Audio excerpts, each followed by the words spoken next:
Okay, so back to these study circles. Especially in Tübingen. In Tübingen in Germany, there was this guy named Müller. Oh. Right? And Müller, he was somewhat sympathetic with the Romanticists, but he was also a Catholic. I mean, he was a serious Catholic scholar. And he says, well, if we're going to look at all of the data, we need to look at everything: history, art, sociology, architecture, music. And if we do this, we actually discover two central points, right? That the two most important, he argues, especially as far as Europe is concerned, the two essential data points for the structure of society are Jesus Christ and the church.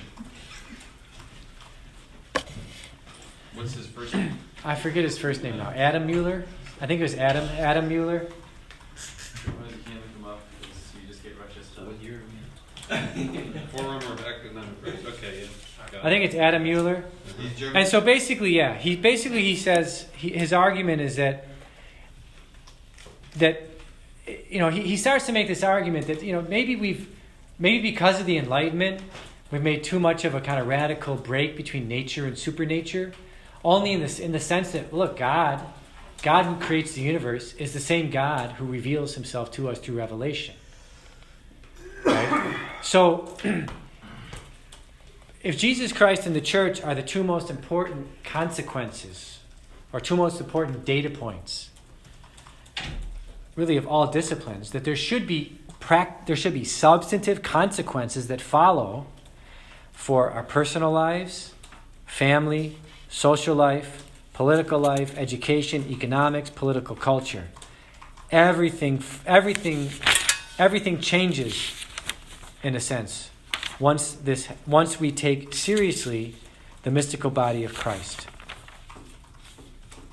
And once we take seriously the mystical body of Christ, we have no reason anymore to be attached to any form of naturalism or Romanticism that's like just Rousseauian or Kantian. What we need to do is we need to turn to, again, the fathers of the church, the great theologians like Aquinas, because these are the ones who will give us the principles to live in true fraternity, and they'll give us examples of how to organize social life and political life and all other forms of life into the order that they're meant to reflect, which is the order that's in the mind of God. One group that came out of this is the Nazarenes. They were painters in Germany and Austria. That they were convinced, on the one hand, you have to be technically proficient, right? Jesus Christ is not going to make you a great painter if you're not technically proficient.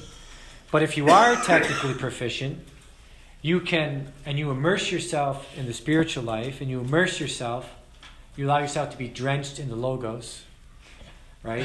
Then your painting, it will give, in their case they thought, your painting will help you discover what it truly means to be German.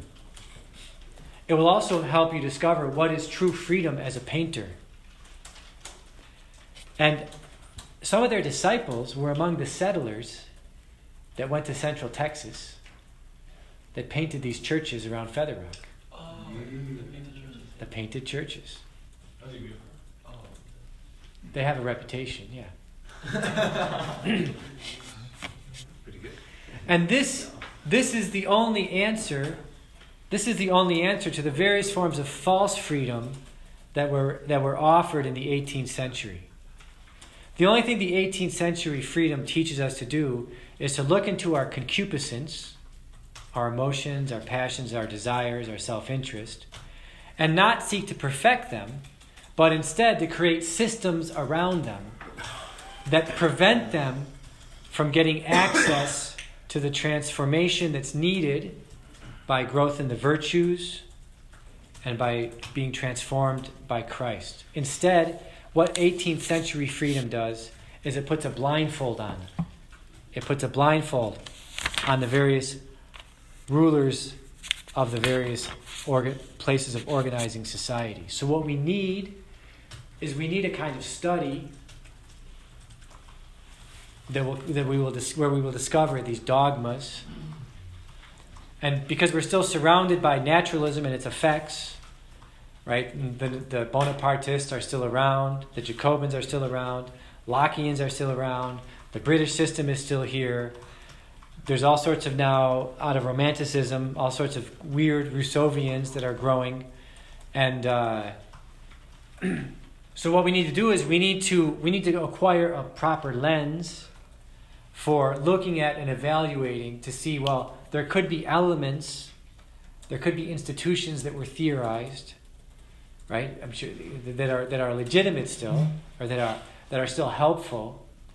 But the only way we're going to discover that is if we acquire a lens through which we can actually evaluate that. I mean, you could say, kind of in a cheap way of saying it, that they have a critique of Catholicism, the Catholic world, from 1700 to 1800, and that it gave into a kind of inferiority complex, such that in every discipline, the Catholics tended to just follow whatever was fashionable at the moment, rather than trying to use their intelligence and the grace that was given to them and the richness of the faith that they had in order to evaluate with a critical lens what was given. And they also say, look, they could also say, we've gone through a cycle now of history in which we've followed naturalist principles, rationalist principles. They've kind of had their way in the 18th century. And look what it ended in. It ended in disaster.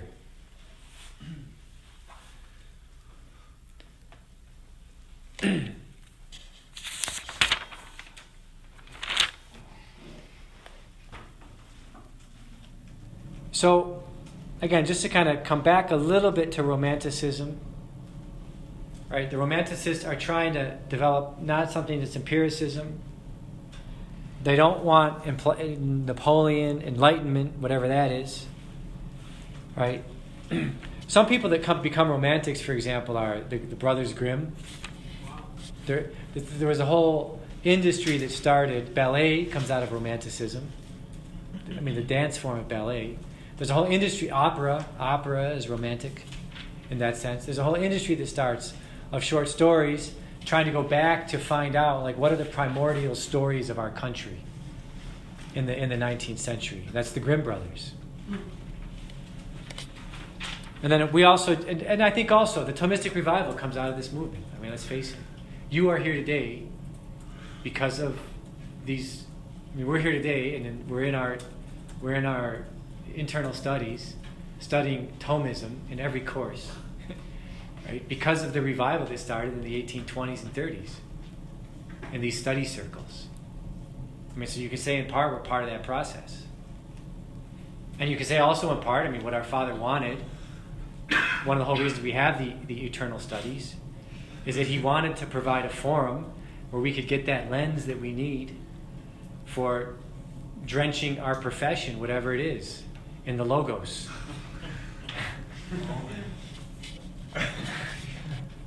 And transforming it and winning it for Christ.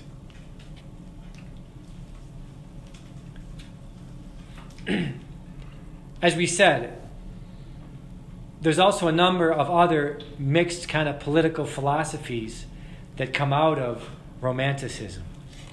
One is the whole tradition of rites, right? And I think the best way to understand the tradition of rites to this day, to some degree, is just think through a combination of what it means to be like, what it means to combine Jean-Jacques Rousseau and Immanuel Kant.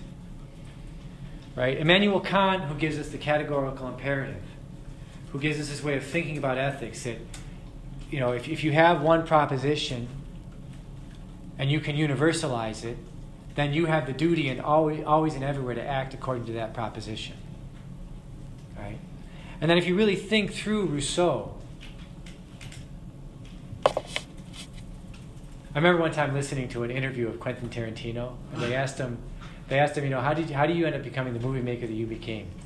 And he said, there was a point early on in my life where I realized it'd be really interesting if you could ever make, it was really interesting that they started making movies like Abbott and Costello Meet Frankenstein. In other words, you could take a tradition of slapstick comedy and horror film, and you could put them together and make one film out of them, right? Well, that's the modern tradition of rights.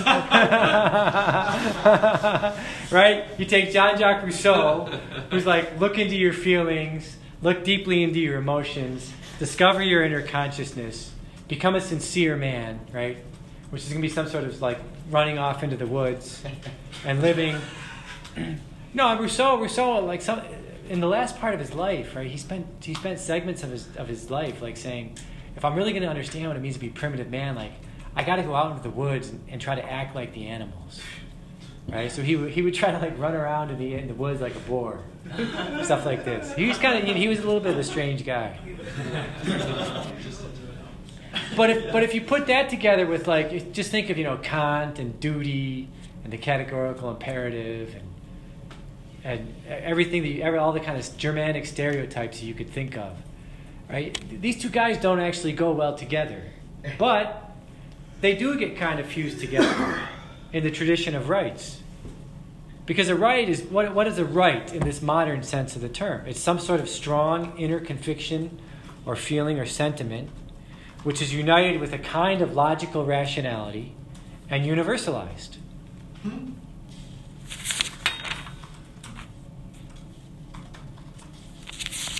And I think you could see how, right, as soon as one right is granted, and you kind of become, especially if you have an overactive imagination, right? As soon as one right is granted, you're going to start thinking about not always using your intellect, but using your imagination. Well, what could be the next possibility?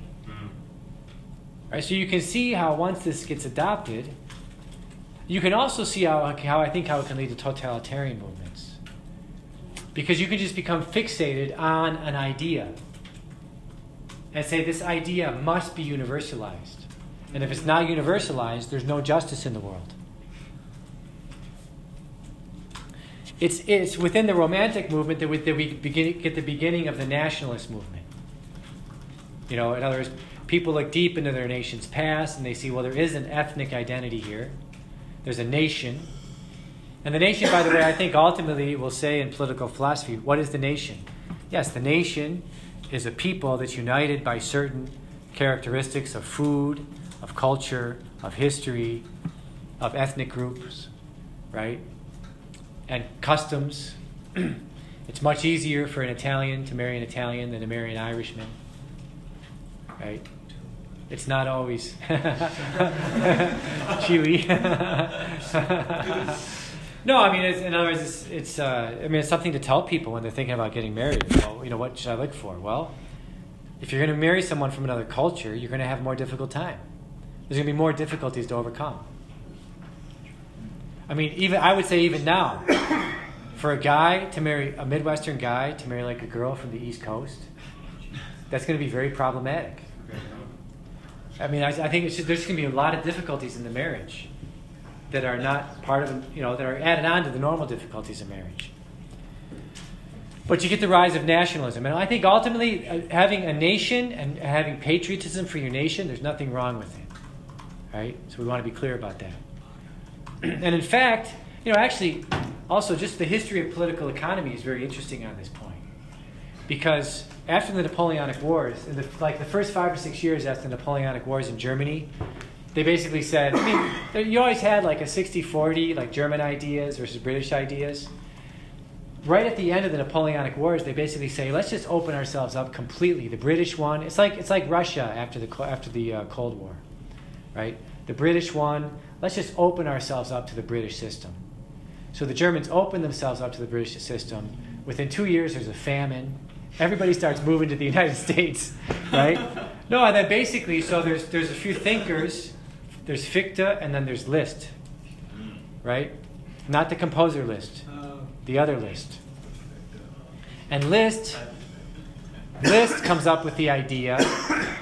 He basically says, look, free trade is fine if you're Britain, right? Because you can use you have a highly developed system, and you can basically exploit colonies or vassals, to dump your cheap goods onto them and collapse their economies, which is what happened to Germany.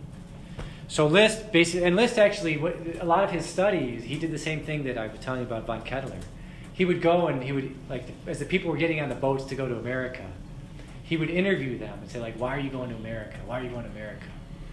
And List kind of thought these things through, and he thought, well, the only thing you're going to do to enable the nation to grow is that these 39 provinces that are German, they need to create a protective tariff for a time, so that they can be, and they need to have no tariffs between themselves. And if we can pull that off, he called it a customs union, our economy would develop. And we'd have to do this for a certain amount of time so that we could actually compete with the British system. Now, at this particular moment, all the Germans were completely enamored with the British system. So they basically and he was also a radical, right? You leave that off. No. I mean, I didn't mean to lead it off, but so they chased him out. They chased him out of Germany, and he went to the United States. And in the United States, he became friends with this Catholic family in Philadelphia, the Carey family. They were publishers. And one of the sons, it was either Henry or it was George. No, sorry, it was Matthew Carey, published a book on like the American system of political economy. And basically, he and List wrote the book. And there was, I think it's also helpful to understand that, right, from the War of 1812 until the late 19th century, there was deep anti-British hatred in the United States. We wanted nothing to do with Shakespeare. We wanted nothing to do with anything British. That's all an imposition of the late 19th century. Part of another kind of cultural and political movement. But, so this Catholic guy, Carey, he wrote this book on the American political economy. And he basically said the only way America will mature as an economy is if we institute tariffs, which they put in place from the 1820s until after Lincoln. And it was called the American system. And it enabled the growth of the American economy. And to be honest, I don't think America would have grown the way it did in the 19th century if it would have just been part of the British system.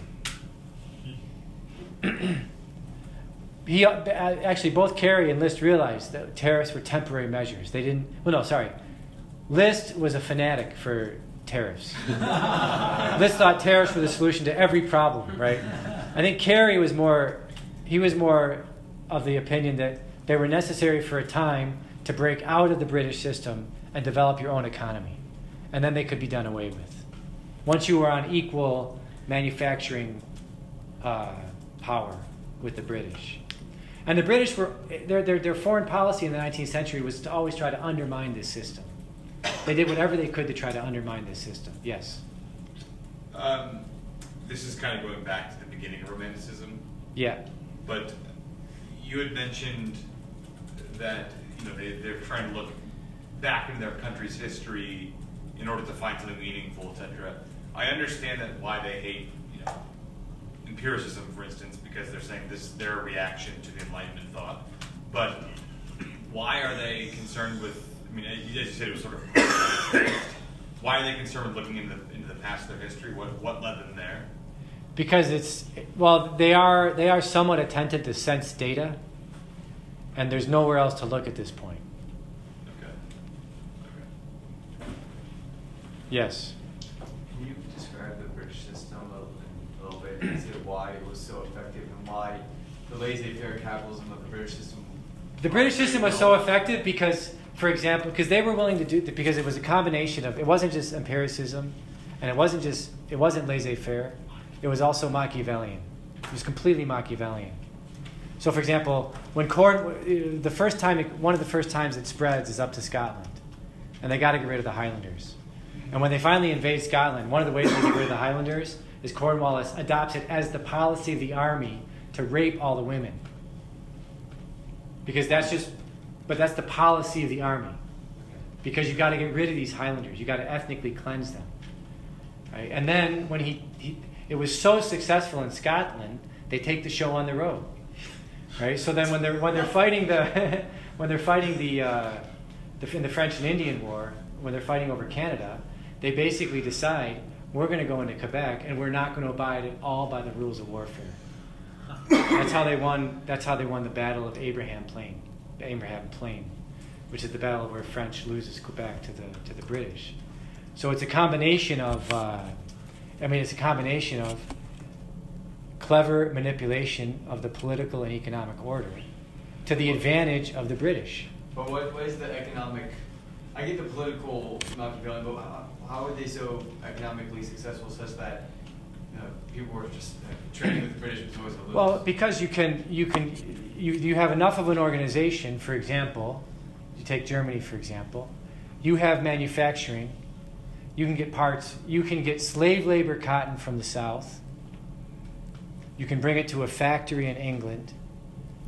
You can pay women and children to work in that factory for nothing. Then you can flood the Germany already has a wool. I mean, all of Europe has different wool clothing that they were making. Because you have slave labor wool from the United States, you're paying women and children in the factories in England. You have cheap goods that you can send into Europe and undercut the prices of all the wool manufacturers of Europe. And you because you made the market bigger, you get a lot more money. Sounds like China. I mean, China's part of that system now. But that's how. Great. I mean, that's how the system worked. Was wool such a major? Pardon? Was wool that important of a? Clothing is always important. Right. Throughout history. I mean, like we said, Germany had the cheese and the food and the beef and the. Well, they would do things like that. I mean, later on in the 19th century, they did this during the Irish potato famine. They had their agents go into Ireland. They signed these contracts for all the grain, all the potatoes in Ireland, to sell them at very cheap prices in the French market.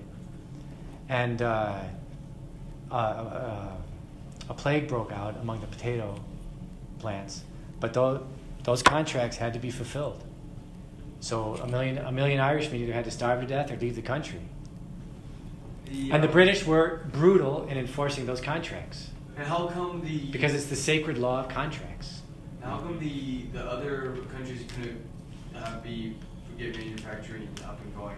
Well, from 1790 to 1815, Napoleon and the French revolutionaries were marching up and down the continent, mauling everybody. Right? And the fact that in some ways the fact that England was just separated, even though just by a little bit of ocean they controlled the seas. Well, they controlled the seas. They were protected enough on land that they could just develop.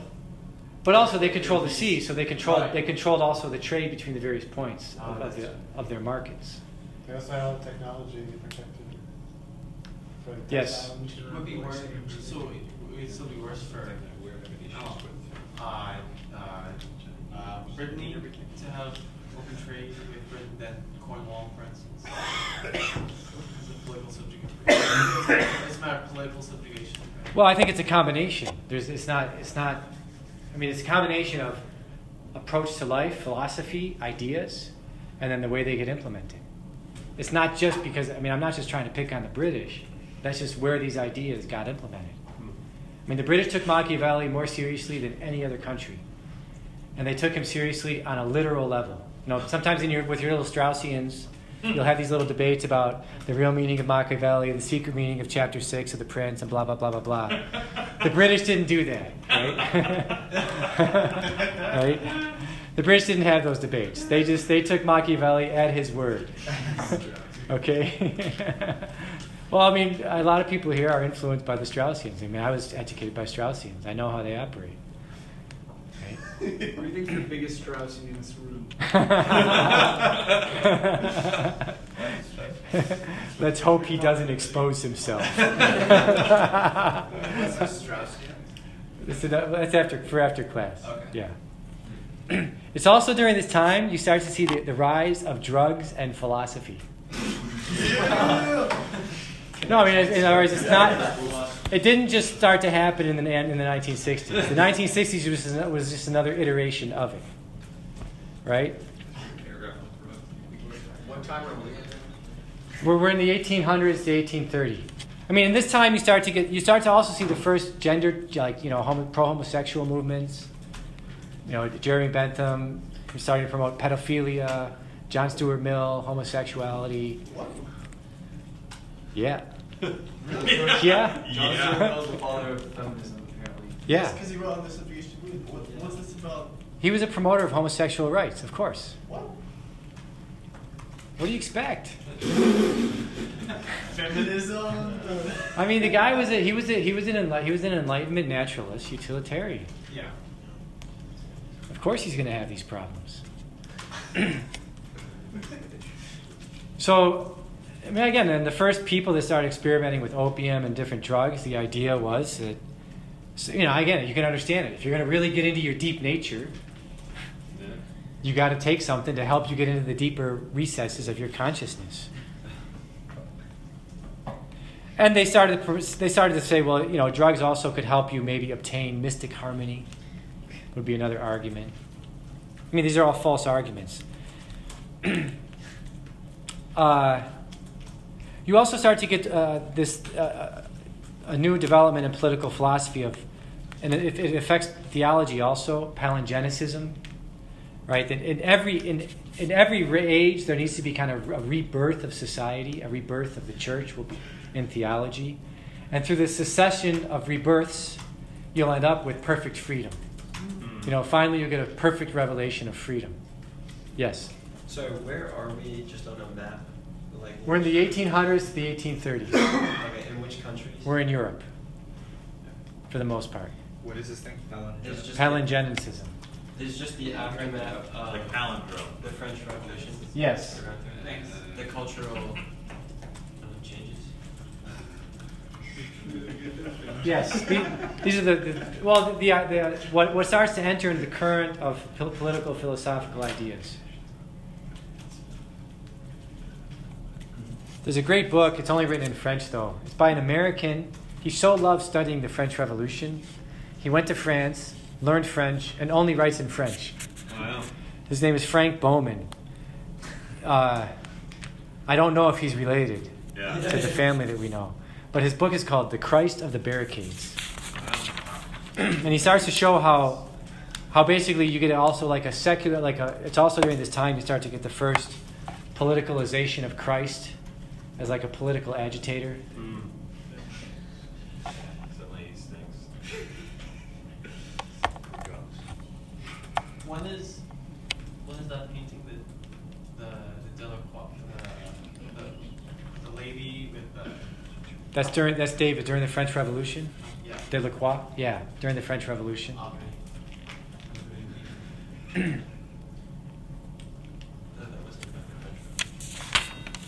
During this time, you get the rise of the Saint Simonists.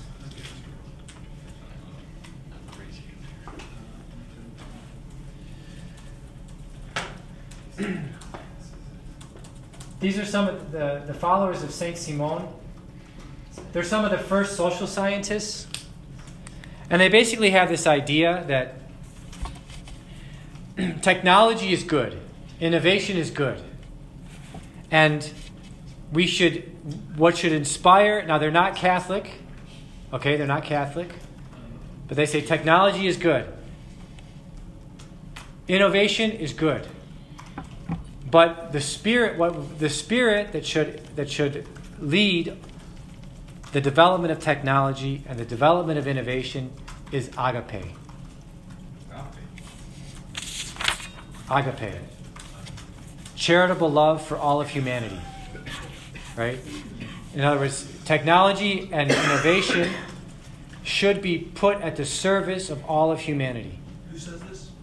The Saint-Simonists, the followers of Saint-Simon.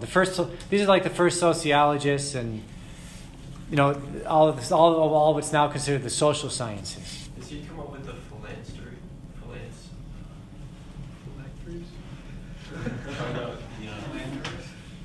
Phylactery, or the societies of charity, like utopias, technological utopias. I don't know. Yeah. I don't know. Who is Saint-Simon? Sorry, I don't. He's like the first social scientist. Where is he located? He's in France. Okay. Is he an actual saint? No, no, that's his last name. Henri de Saint-Simon, yes. Now also, for anybody that's interested in conservatism, right, I think by now you know that what's called Republicanism, or at least before the current president, that version of Republican was really a version of the left in the French Revolution. Just, right? The Gironde, it was this very similar to the Gironde of the French Revolution. Aggressive foreign policy, free market economics. I thought that was McDonald's on every corner. corporate. Like That- not the Jardine. That's the Gironde. No, the right were royalists. Oh, okay. I don't know anyone in the United States except for maybe you that's a royalist. Pardon? Dale Parker's a royalist. And Dale Parker, yeah. Now, the actual origin of conservatism is in a book by Chateaubriand. Chateaubriand. What about this guy?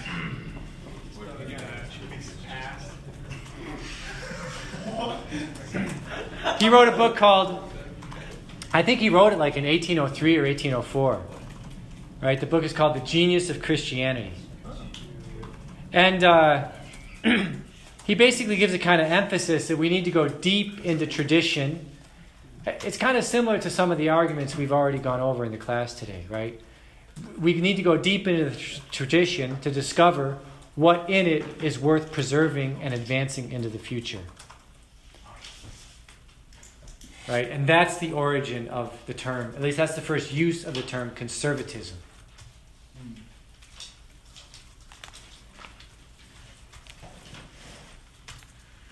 I mean, just you know, I guess that's just like political vocabulary. You also see in this time there are some errors, like you get the first traditionalists. It's not what we mean now by the term in our circles. A traditionalist was someone that had such a deep distrust of reason that the only thing you would do was trust like deep tradition. It's kind of a fideistic tradition, yeah. Was that based in a denial of the obsession with reason of the French Revolution? Yeah. Yeah.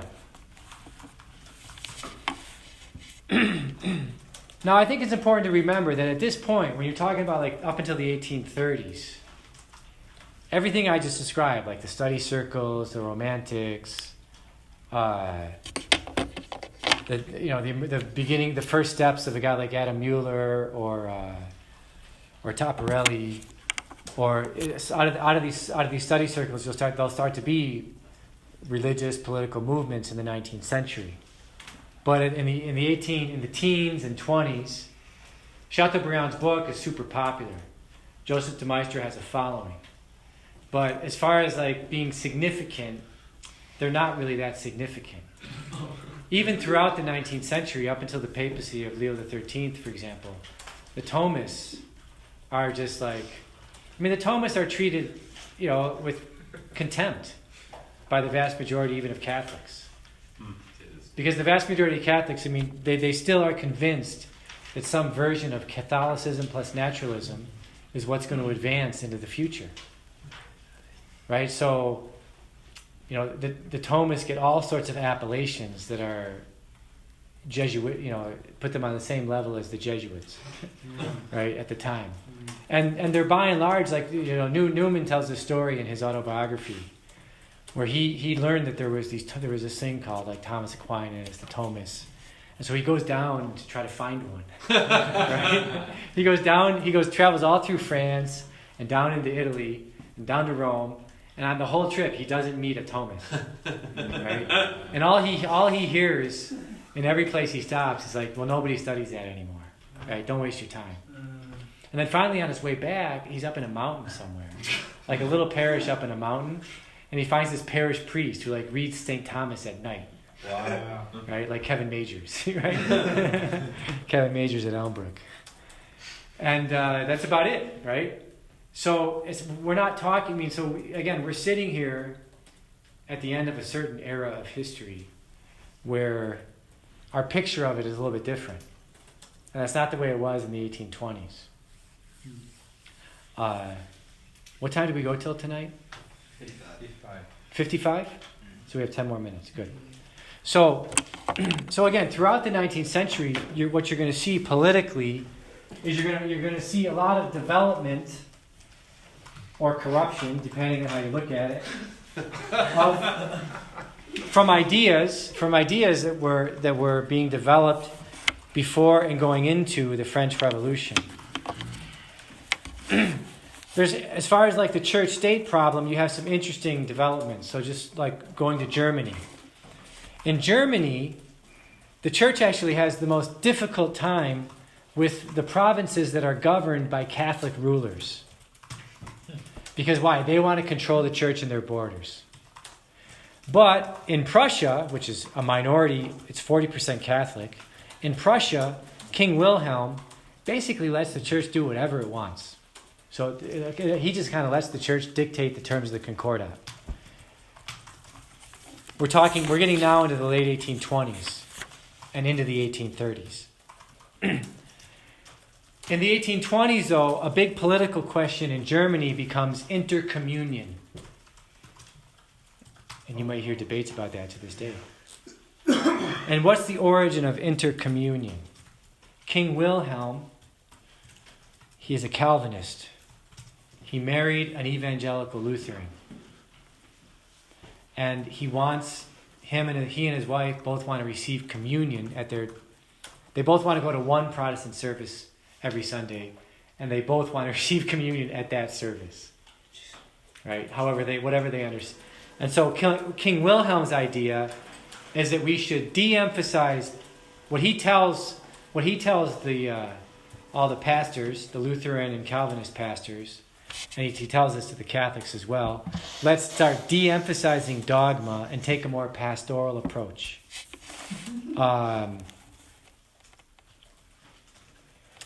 And basically, of course, the Catholics completely reject this idea, but he actually pushes it to start the intercommunion effort.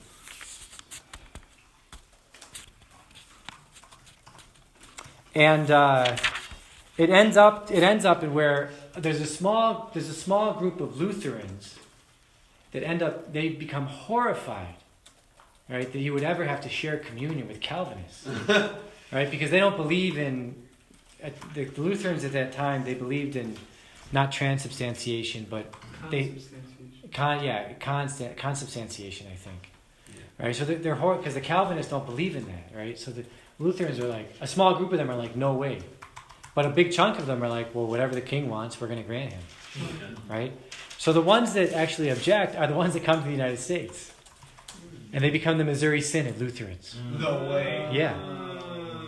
Yeah. How far they've fallen. Yeah.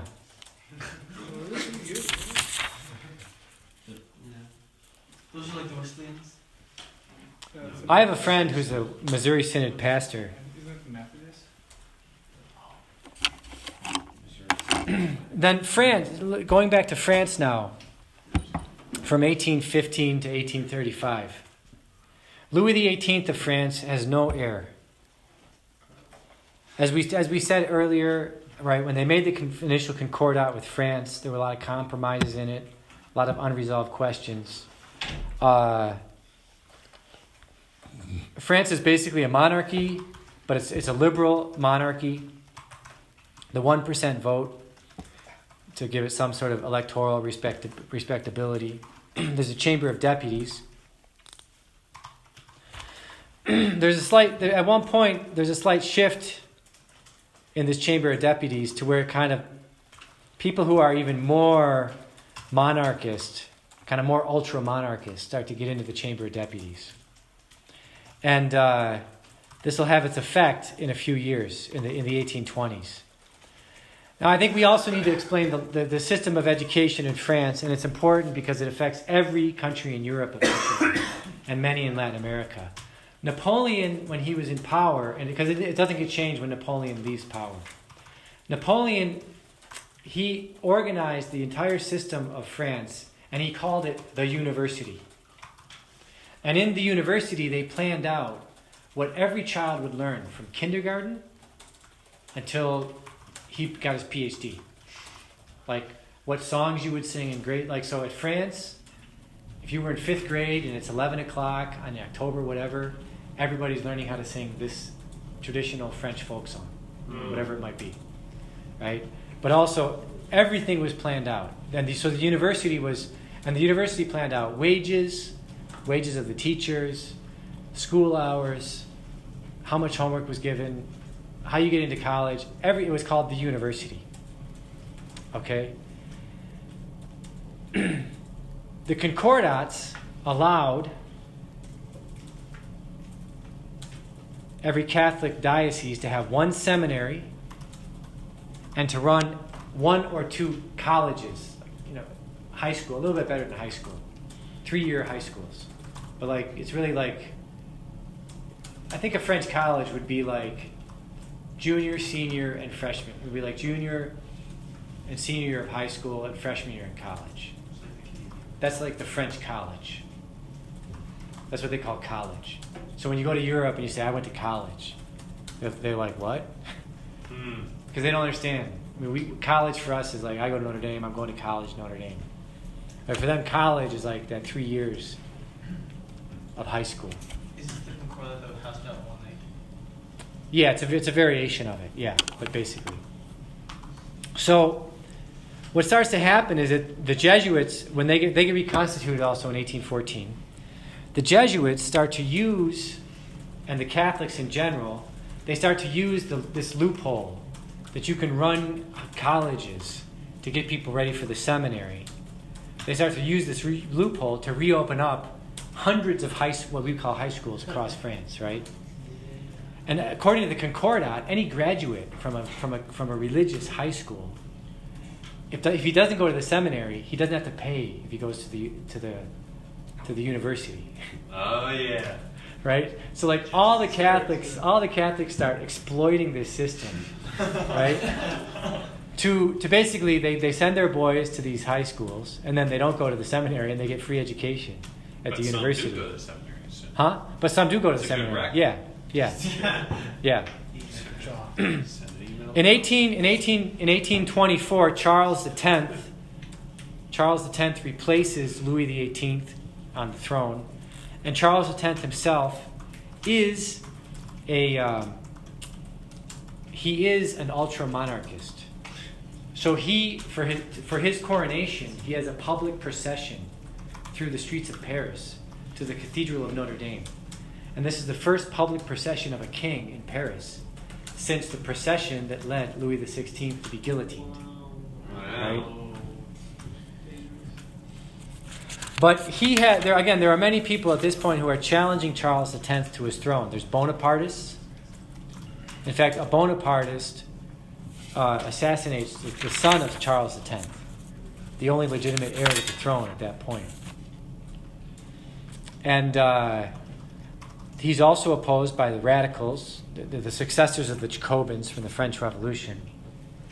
And the Jacobins are so upset that he has this public procession and that he's threatening to reinstall a serious monarchy, that they realize we have to go on an incredible propaganda campaign. We have to basically create such chaos. Jacobin. Yeah, they're their successors. Yeah, there's still a lot of them around. It's still, especially in the elites of Paris. So they basically say at this point, we have to do something to basically change the Chamber of Deputies to somehow, or have a coup to get Charles X out of there, because he's like a raving monarchist. And so on that note, we will end today's class.